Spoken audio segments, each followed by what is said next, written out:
पर बड़ा हमला, 100 के करीब मिसाइल दागती है। बैलिस्टिक और हाइपरसोनिक मिसाइल हमलों में मजीद 7 इसराइली हलाक और 100 जख्मी हो गए।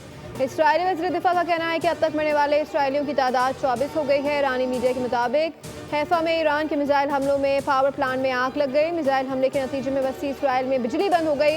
इसराइल के मुताबिक मकामात पर मिसाइल हमले से कई इमारतें तबाह हुई। ईरानी पासदारान इनकलाब का कहना है कि इसराइल पर ताज़ा हमले में नए तरीके इस्तेमाल किए गए।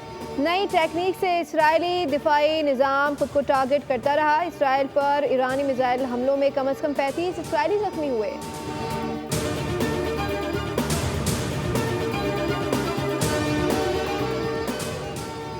कनाडा में G7 समिट में शिरकत के लिए आलमी रहनुमाओं की आमद। एजेंडे में ईरान इसराइल तनाज़ा सरफहरिस्त होने का इम्कान। अमरीकी सदर डोनाल्ड ट्रंप समिट में शिरकत के लिए कनाडा रवाना। बरतानवी वज़ीर आज़म कनाडा पहुँच गए।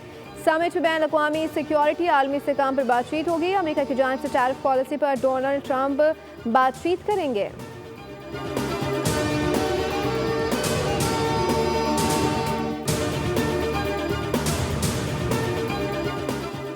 झूठ बोला गया कि इसराइल ने एटम बम का हमला किया तो पाकिस्तान भी कर देगा। ये इंतहाई गैर जिम्मेदाराना और झूठी खबर है। हमने 1998 में कहा था कि यह एटम बम हमारे तहफ़्फ़ुज़ और दिफा के लिए है। वज़ीर ख़ारजा इसहाक़ डार को ऐवान में इज़हार ख़याल कहा। 13 जून के बाद कई जाली खबरें सामने आई। नेतन्याहू का इंटरव्यू 2011 का है। ये बच्चों का खेल नहीं, संजीदा जंग जारी है। ऐसी सूरत हाल में सबको ख्याल रखना चाहिए। ईरान के वज़ीर ख़ारजा ने मुज़ाकरात मुसलसल मेरे साथ राब्ता रखा।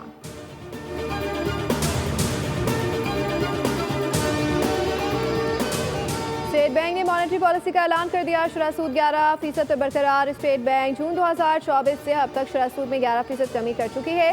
स्टेट बैंक के मुताबिक मई 2025 में महंगाई की शुरा 3.5% रही। मुल्क में माशी ग्रोथ बेहतर हो रही है। इक़्तिसादी तरक्की बतदरीज बढ़ रही है। अगले साल में मज़ीद इजाफा होगा।